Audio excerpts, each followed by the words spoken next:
কথায় আছে না, সময় সব কিছু শিখিয়ে দেয় মানুষকে, সেই রকমই ব্যাপারটা হয়েছে আমার। একসময় এমন ছিল, মোবাইল সম্পর্কে সেরকম না কিছু বুঝলেও তো ফেসবুক সম্পর্কে, ইনস্টাগ্রাম সম্পর্কে সেরকম কিছু বুঝতাম না। তো পরিস্থিতি এমন হয়েছে এখন, না চাওয়া সত্ত্বেও অনেক কিছুই করতে হচ্ছে। কেন বলবো এই কথাটা বন্ধুরা, আজ থেকে প্রায় 8 বছর হয়ে গেল আমার বিএড কমপ্লিট করা। উচ্চ মাধ্যমিক মাধ্যমিক তো প্রায় 8 বছরের বেশি হয়ে গেছে, বুঝতেই পারছো। তো সেই সময় ভেবেছিলাম প্রতি বছর হয়তো চাকরির পরীক্ষা দিতে দিতে হয়তো এক সময় চাকরির কোনো জোগাড় করেই নিব। কিন্তু দিন যাওয়ার সাথে সাথে বয়স তো হচ্ছে, কিন্তু চাকরির কোনো নামগন্ধ নেই। তাই হাতের মধ্যে মোবাইল নিয়ে ভাবছি এখন ব্লগ করি। তো ব্লগ সেরকম আমি হয়তো এখন অত আগিয়ে নেই, কিন্তু তবুও তোমাদের সাথে বাড়ি কিছু কিছু খুঁটিনাটি কাজকর্ম, তারপর সময় কাটানো তোমাদের সাথে শেয়ার করব অবশ্যই।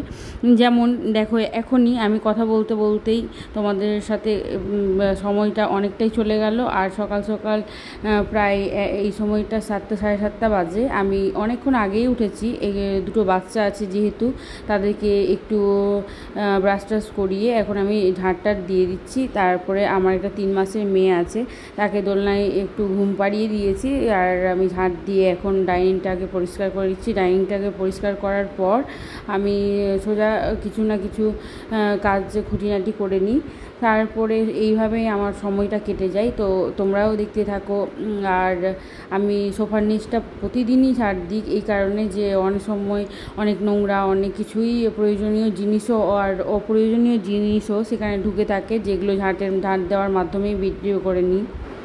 সকাল সকাল আমাদের মতো হাউসওয়াইফের এত যে কাজ থাকে, এটা প্রত্যেকটা মেয়েই জানে, প্রত্যেকটা মহিলাই জানে যে তাদের কি পরিস্থিতির মধ্যে দিয়ে যেতে হয়। তবুও সময়টাকে একটু কাজে লাগিয়ে আর একটু নিজের মনে ধৈর্য রেখে যদি আমি ব্লগ করি, তাহলে যদি তোমাদের সাপোর্ট পাই, তাহলে আমিও খুব আনন্দিত হব। আর তোমাদের আশীর্বাদে একটু এগিয়ে যাব। তো অবশ্যই আমাকে সাপোর্ট করিও। তো বাদ দাও এইসব কথা, এখন এটাই বলতে চাইবো, সকালবেলা এগুলো বাসন আমি গুছিয়ে নিচ্ছি এই কারণে, রাত্রে অনেকগুলো বাসন হয়ে যায় যখন আমার মেয়েটা যদি রাত্রেবেলা শুয়ে থাকে। তার বয়স তো খুব বেশি না, মাত্র 3 মাস। ও যদি শুয়ে থাকে তখন আমি মেজে নিই, ঝটপট করে সেখানে উল্টে দিই, তো জলগুলো ঝরে যায়। তারপরে আমি সকালবেলা সেগুলোকে গুছিয়ে নিই।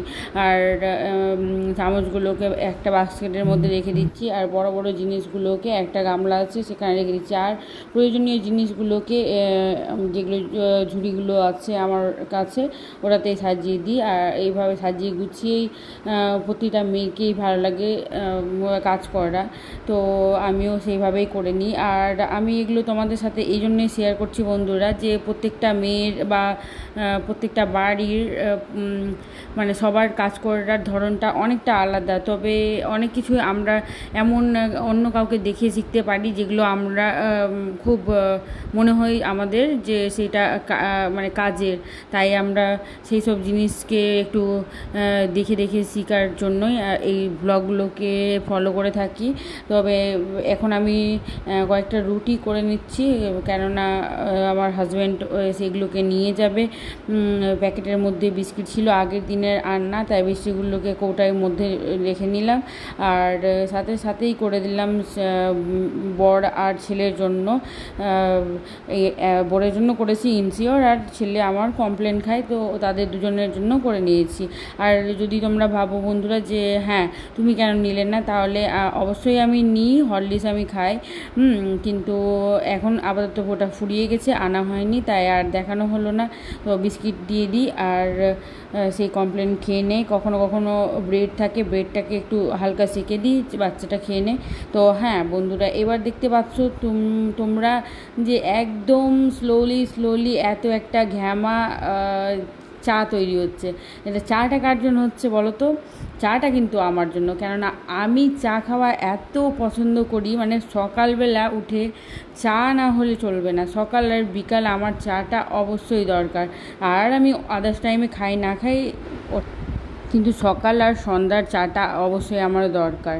তো তোমাদের সাথে কথা বলতে বলতে আমার চাটাও খাওয়া হয়ে গেছে। চাটা খাওয়ার সাথে সাথে আমি আবার কিচেনে দৌড়ে চলে এসেছি, কেননা এবার আমাকে রেডি করতে হবে। সেই যে দেখেছিলে বন্ধুরা যে আগে আমি করেছিলাম রুটি, তো রুটিটাকে করে রেখে দিয়েছিলাম আর কি। আর করলা কেটে নিয়েছি, করলা কেটে এটাকে ভেজে নেব। আর আপাতত আজকের দিনটা হাজব্যান্ডকে করলা ভাজা দিয়ে রুটি দিয়ে দিব, কেননা করলা ভাজা দিয়ে সেই রুটি খেয়ে নেয়। অনেক সময় করলা ভাজা দিয়েও নিয়ে যায়, কিন্তু করলা ভাজাতে তেল কম হলে চলবে, কিন্তু পেঁয়াজটা অবশ্যই একটু বেশি দিতে হবে, তাহলেই সে করলা ভাজাটাকে খেয়ে নেবে আর কি। তো আজকের জন্য আমি এটাই দিয়ে দিব। তোমরা তোমরা কে কোথায় থেকে আছো আমাকে অবশ্যই একটু জানাবে।